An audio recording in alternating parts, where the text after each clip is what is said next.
हा मन सुन्न करणारा आक्रोश आहे चिमुकलीच्या घरच्यांचा। सर्वांच्या मनात त्या चिमुकलीसाठी हळहळ आहे। त्यांनी त्यांच्या 9 वर्षाच्या मुलीचा मृतदेह हाती घेतला। चाळीसगाव तालुक्यातील 9 वर्षांची चिमुकली बेपत्ता झाल्यानंतर आज तिचा मृतदेह गावाशेजारील एका विहिरीत आढळून आला। ही बातमी समजताच संपूर्ण गावात एकच शांतता पसरली। तर दुसरीकडे आई वडिलांचा आक्रोश ऐकून प्रत्येकाचं मन हेलावून गेलं।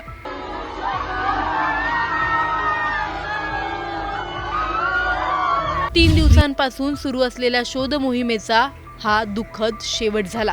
12 डिसेंबर रोजी सकाळी 10च्या सुमारास ही चिमुकली गावातील जिल्हा परिषद शाळेत शिकायला गेली होती। शाळेत गेलेली तिची पावलं घराकडे वळलीच नाहीत। संध्याकाळी आई वडील शेतातून घरी आले तेव्हा मुलगी घरात दिसली नाही। त्यांनी शाळेत चौकशी केली असता मुलगी सायंकाळी 5 वाजताच शाळेतून निघाल्याचे शिक्षकांनी सांगितले। तेव्हापासून आई वडील आणि गावकऱ्यांनी सर्वत्र तिचा शोध सुरू केला। शोधादरम्यान गावातील सीसीटीव्ही कॅमेऱ्यात चिमुकली दप्तर घेऊन चालताना दिसली, मात्र त्यानंतर ती कुठे गेली हे कोणालाच समजू शकलं नाही।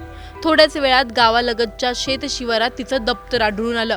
ते दृश्य पाहून सर्वांच्याच काळजात धस्स झालं। पोलिसांकडे अपहरणाची तक्रार दाखल करण्यात आली आणि शोध अधिक वेगाने सुरू झाला। अखेर आज गावाशेजारील विहिरीत चिमुकलीचा मृतदेह आढळून आला। मृतदेह बाहेर काढताना उपस्थितांच्या डोळ्यात अश्रू होते। आई वडिलांनी जागेवरच टाहो फोडला। आपली मुलगी जिवंत सापडेल ही शेवटची आशाही संपली होती।